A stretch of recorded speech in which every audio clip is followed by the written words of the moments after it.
Good morning, everyone. My name is Frank DeLuca. For my senior project, I did a 3D printed model of Millis High School. My essential question was how to design for 3D printing, and I chose the building design of 1960 to 2026 because of the new school coming in the next few years, and I wanted to create like a history piece for future classes to look at. Outline. Today I'll be talking about my mentors, why I chose this project, some research reports I did, the process of creating my product, and finally I'll answer any questions at the end.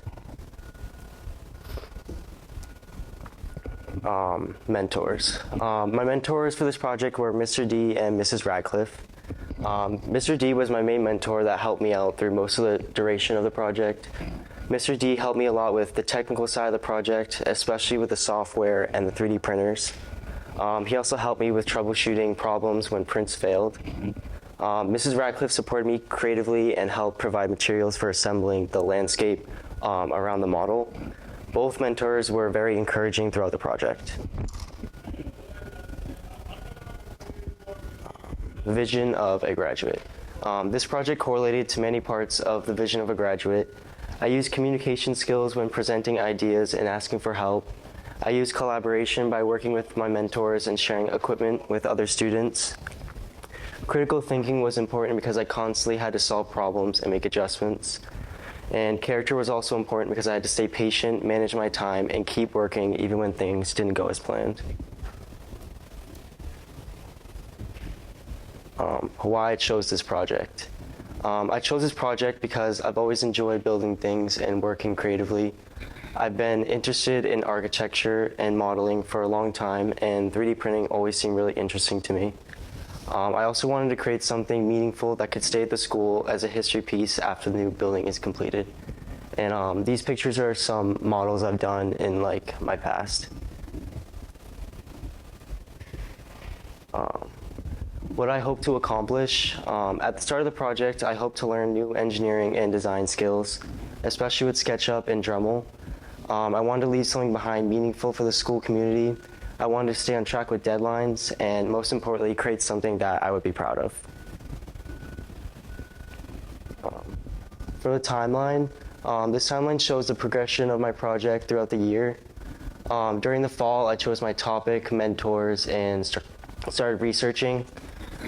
In the winter, I focused on designing and troubleshooting the model, and troubleshooting is the part of the process that I spend most of the time working on. During the spring, I completed the printing process, assembled the final model, and presented it at Senior Exhibition Day. SketchUp and Dremel. These two main programs I use throughout like the whole process. SketchUp is a 3D modeling software that I use to design the building based on blueprints and measurements. Dremel software was used to prepare the model for printing by scaling it correctly and converting it into a file that the printer could understand.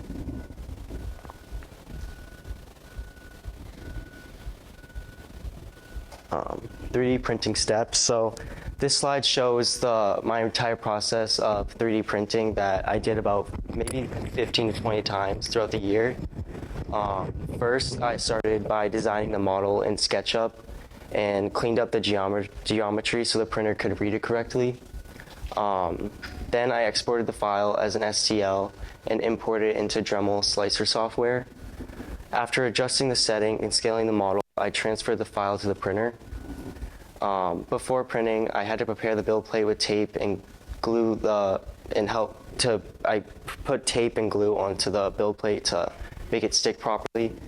Then the printer could finally start building the model layer by layer. This is when I would leave the printing to Mr. D so he could watch over it and then email me if anything needs to be done. And each print usually takes overnight to finish, even when I start from like the first few periods. For my first research report, I studied the benefits of integrating 3D printing into school curriculums. 3D printing can be useful in many school subjects and especially in STEAM. In engineering and technology classes, students can design, print, and test functioning mechanical parts. This helps with understanding hard subjects such as physics and allows for many trial and errors to be made. In math, students can print and create geometric models. They can print 3D shapes such as spheres or cones to visualize volumes and surface areas. In biology, students can print cells or molecules to better understand how life is formed.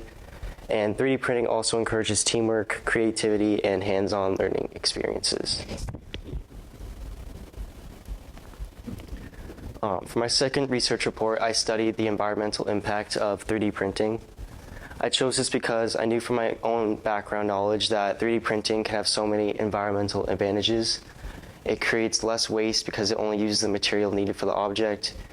It can also use less energy overall because it reduces transportation between locations and machinery.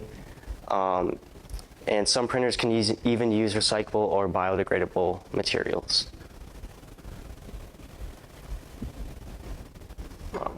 For my third research report, I studied interesting things that have been 3D printed. And to my surprise, 3D printing is being used in some really interesting ways in today's world. Scientists have created prosthetic limbs for handicapped individuals. And even using advanced software, scientists were able to print a 3D replica of a mice's ovaries. And the mice was actually able to have them surgically put in and reproduce healthy pups using the 3D printed ovaries.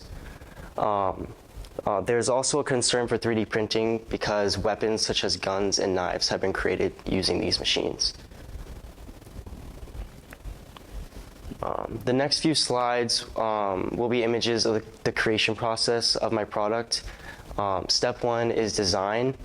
The picture on the left is of blueprints I got from the janitor's office. It's a blueprint of the HVAC system, but it was the only one that I found that had like the full building in one paper. I measured out each wall of the blueprints and scaled them into a regular sized paper.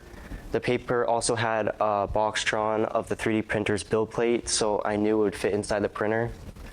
I put the new measurements that I had into SketchUp to build my model, and then started my process of 3D printing there.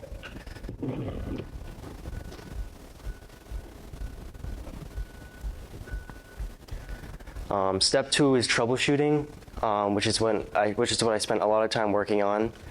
The picture on the left is of an overnight printer malfunction when the model was totally thrown off the build plate and into the back of the printer.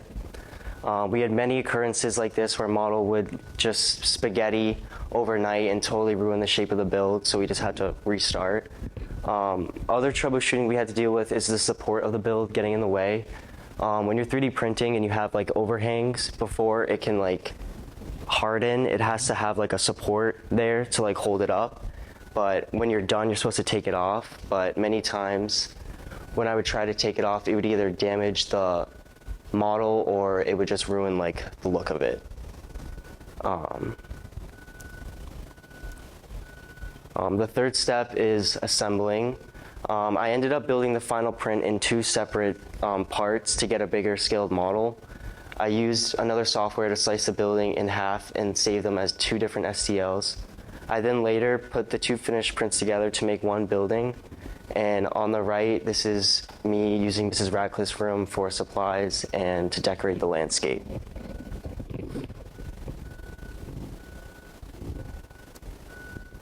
Senior Project Day.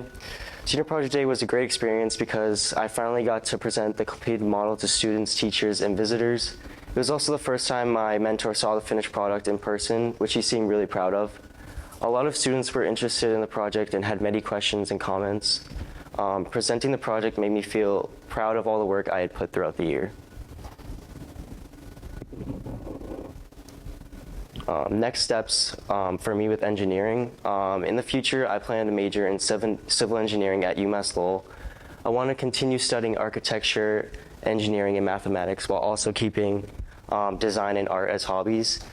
And my long-term goal is to become a trusted and qualified engineer.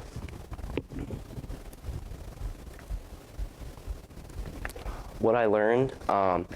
Throughout this project, I learned how to operate a 3D printer, how to create STL files, and scale a real building into a model. I learned how 3D printing is impacting the world in so many different industries, and most importantly, I learned how to troubleshoot problems and continue working through challenges.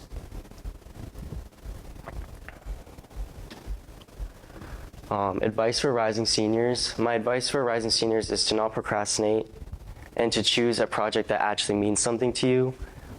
Building a good relationship with a mentor is really an important key. You should keep in mind. You're going to depend on them many times, and being able to communicate with them is really crucial. Using your free time wisely. Remember that not everything will go perfectly, but that's part of the learning experience. My project did not come out exactly as I hoped, but I'm still proud of what it was able to become.